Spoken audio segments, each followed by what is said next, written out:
right, so we're turning our attention this month to metta. And as you know, the Brahma Viharas, the divine abodes, are all classified within the concentration meditation grouping. And this is in the Samatha, the purification of mind practices of Theravada Buddhism. As I mentioned, these practices originated in the yogic tradition and were passed down in an oral tradition, in the yogic tradition, until there was writing. And there's some preliminary writings, the Yoga Sutras of Patanjali and some other sources. The Buddha did these practices, saw the value of them, and organized them into a particular way. Like even the Brahma Viharas, we work the groups in a very specific way, the categories of being. And I tried, when I wrote Buddha's Heart, of changing the category of beings, what happened, and found that the order they were traditionally presented really was the best in terms of contact and impact of the practices. So I could see there was a wisdom even to the way the category of beings were arranged for each Brahma Vihara. With concentration meditation, there are 3 levels. All meditation, every kind, has the first 2, which is momentary concentration and access concentration. Momentary concentration is really, where's your awareness in this moment? And access concentration begins when we're with the meditative object without serious interruption for 10 or 15 minutes minimum. And it starts from there.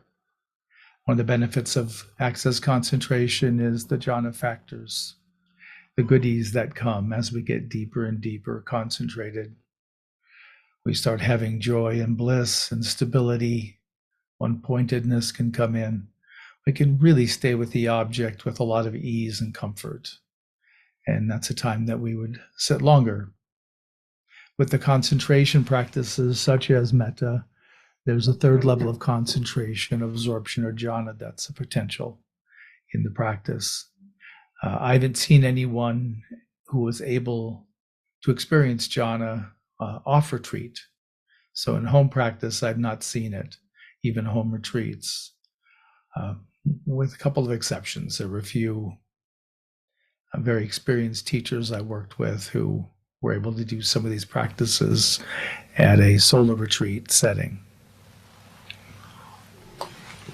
But they had 30 or 40 years of retreat practice and a bunch of other meditative accomplishments. So I considered them to be outliers from the norm. So absorption is a possibility when we practice metta. Normally, most teachers that teach the Brahma Viharas start with metta, and many end with metta, because it's one that's easily practiced. It's probably the easiest of the Brahma Viharas, that in Karuna. And it provides almost instant benefit. People feel better, they connect better with others, they're happier, more buoyant. All of that good stuff comes with practicing metta. As you know, I start with upekkha because it's the most subtle. And so it takes greater concentration to make contact. But once we have that baseline of upekkha, of equanimity, of acceptance of this moment, then we can see whether we want to move towards karuna, if there's some dissatisfactoriness or suffering going on, or we want to move towards mudita, if there's joy and success happening in our field of awareness. And then finally, we can turn to metta, which is, it's normally translated loving kindness. I'm not a fan of that translation. I think it's too light. It's too soft of a translation. It certainly can be, have that loving kindness, the goodwill towards others, that quality, but there's a whole lot more to metta than just that. As I experience it and as I've structured it in terms of conceptual presentation, I see metta as really the source of love. It's really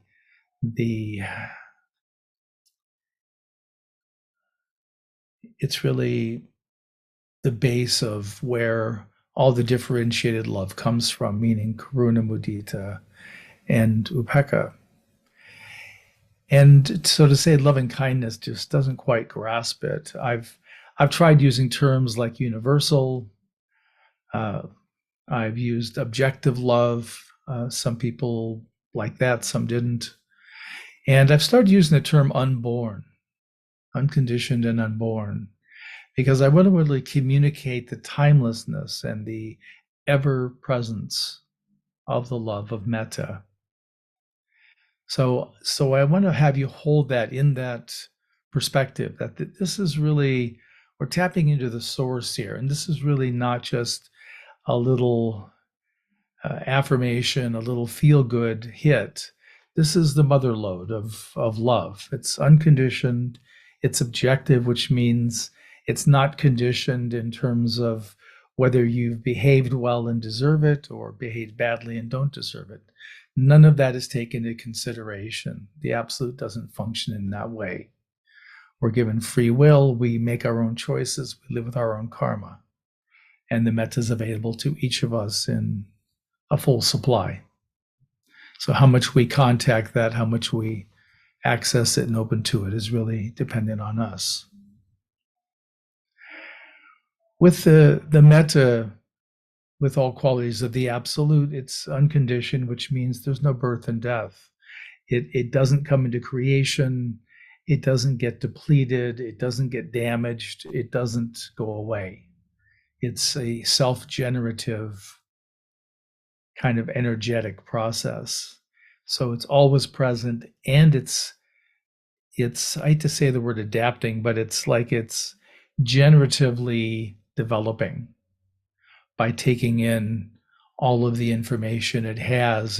There's a way that it grows and modifies and updates and does all that as it's going through its generative process. So again, important to know, it's not created. We don't have to worry about it running out. And also, we don't have to earn it. We can't lose it. It's always available to us. In deeper levels of realization, one of the takeaways, one of the insights that can happen is we can begin to see the world around us as an express manifestation of presence, love, and also absence. So the emptiness, the fullness, and the love are all what's manifesting as conditioned phenomenon, including ourselves. And we can begin to see that. We can witness it, experience it as we're relating to the world and other people. That's what we're witnessing. That's what we're connecting with. It's always the generative quality of love, of metta, that's happening, that we're in touch with. So love is quite truly the source of all manifestation. It is a part of everything that comes into being.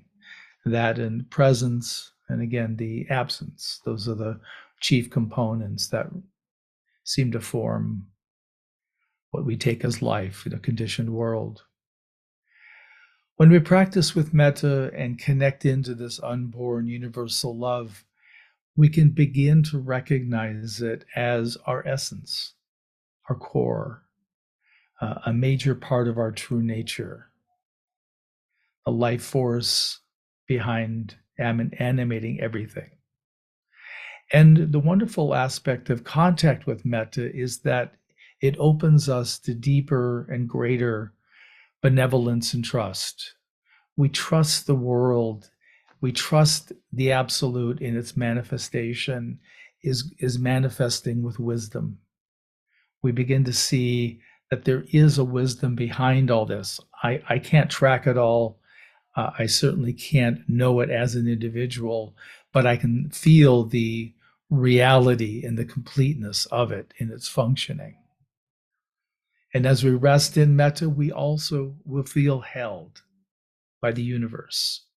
We don't feel the isolation that humans can feel. We don't feel ourselves alone, having to meet the challenges of life. We're able to trust that it's unfolding with a wisdom. When we're deeply in touch with metta, we also can be open to the amazing attunement that can happen with the absolute. We can find a harmonization that really is quite profound and deep. It really lets us, again, trust, let go. This lets us change patterns of mind and behavior. It lets us become the new people that we are. And being intimate with metta also supports us because we feel taken care of. We feel attended to. We feel loved in a manner and to a degree that feels exactly appropriate. It's exactly the right amount that I needed. Not the amount I tell people I need, which is usually less, but the amount I really need. So one of the big benefits to me of contact with metta is that it lets us see there's an unconditioned source of love. We're loved always. And being able to land in that and to realize we don't just get love from other conditioned sources. We don't get it from other beings. We don't have to be the good boy or good girl. We don't have to perform well or avoid mistakes in order to be loved. We're loved even when we make mistakes, when we make the wrong choice, when we're selfish, when we don't pay attention. The love doesn't change. It's still here. We're the ones that qualify the love. In Christianity, they talk about when one dies, one's met. One version I've heard is we're met by St. Peter at the pearly gates to decide if we can enter Christian heaven or be sent to Christian hell.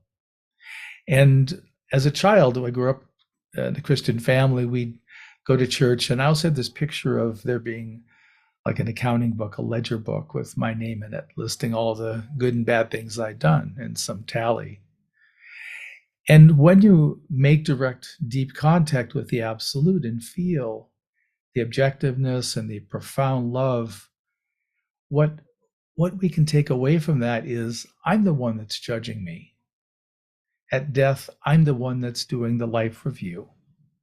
I'm the one that's deciding where's the appropriate place for me to be. I've told groups before that when I did the 2-month retreat with Paul Sando, doing these practices, when we did all beings, we had to go to all of the 31 universes of traditional Theravada Buddhism, including the hell realm. And going into the hell realm, my exposure to these practices was very minimal. There was almost nothing in English written at the time. And Paul Sando had a book, Knowing and Seeing, but it was pretty incomprehensible to read. It was way too technical for someone like me. But when he said, okay, I want you to go, practice metta for those in the hell realm. Going to the hell realm, it appeared, and it appeared exactly the way I would have imagined. Perhaps I did imagine, but it showed up exactly as I expected. All of the awfulness that we've heard about in our lives. And what was most impressive, most impactful, again, I've shared this before, so you may have heard this before, was that everyone that was there in hell was there because they chose to be there and they chose to remain. It was clear to me that they could leave at any time if they were willing to turn toward the love, if they were willing to open to the love and receive it. But they felt so damaged, so judged. They felt the weight of the karma of bad choices. They didn't feel they deserved it. And so they had to go through this period of time. Again, the absolute wasn't requiring that at all. It was their natural next step as they saw it in the unfolding of their life. So the more we can steep in this love, the more we can find it here and land in the fact that we don't have to deserve it to have it, but we have full access. It lets us begin to let go of some of the negative stories, some of the ways we judge ourselves, condition our behavior because we see ourselves as bad sometimes, or at least badly intentioned.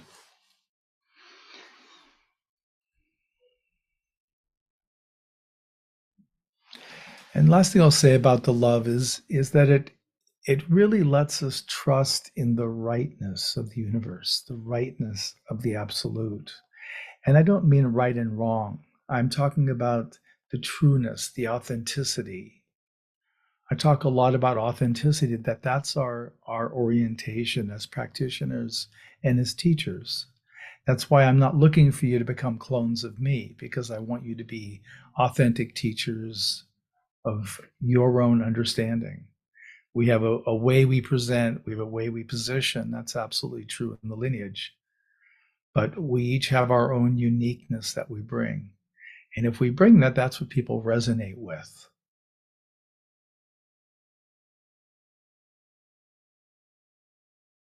Yeah, it's a great question. I think there's a couple layers to that, at least the way I'm using the term. And I'm meeting authenticity in being fully who you are in your own life. So part of that is the psychological work of moving away from the different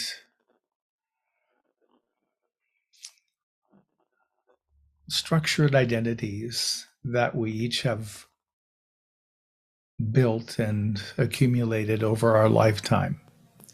So some of it is stop being pulling away from being just the the second child, the lead person here, the bottom person there, all the different rankings that we have in our life. So part of it is moving out of those kinds of evaluations and living with an orientation to truth. So being less compelled by social expectations, familial expectations. So it's being as true as you can to who you are, trying to orient towards true nature over personality patterning. So that's why we do the personality work. In my next book, that'll be the main focus, is on working with the different emotions that are faux representations of qualities of the absolute. So it's unhooking from those little by little. So that's the one aspect, which is behavioral and we'll say psychological or personality oriented. So there's that authenticity. And there's also the authenticity of the absolute.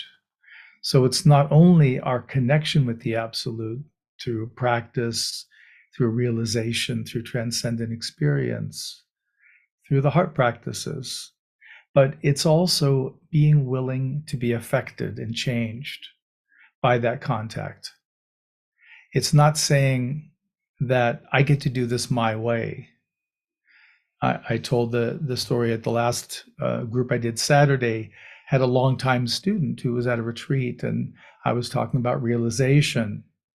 I don't remember if it was awakening or John or what it was, but I made the comment, as I always do, that the personality doesn't get to go. It's not on the ride. It doesn't experience jhana. It doesn't awaken. That's not part of the equation. And this person, stopped me and said, "I've heard you say this, dozens of times at least, I'm sure." And they said, "I finally got it. I've never gotten it, that I'm not going on this trip." And on some level, we always hold that we are, until we realize that no, awareness and consciousness are going. So there's qualities, I would say, parts of me are going, but I'm not.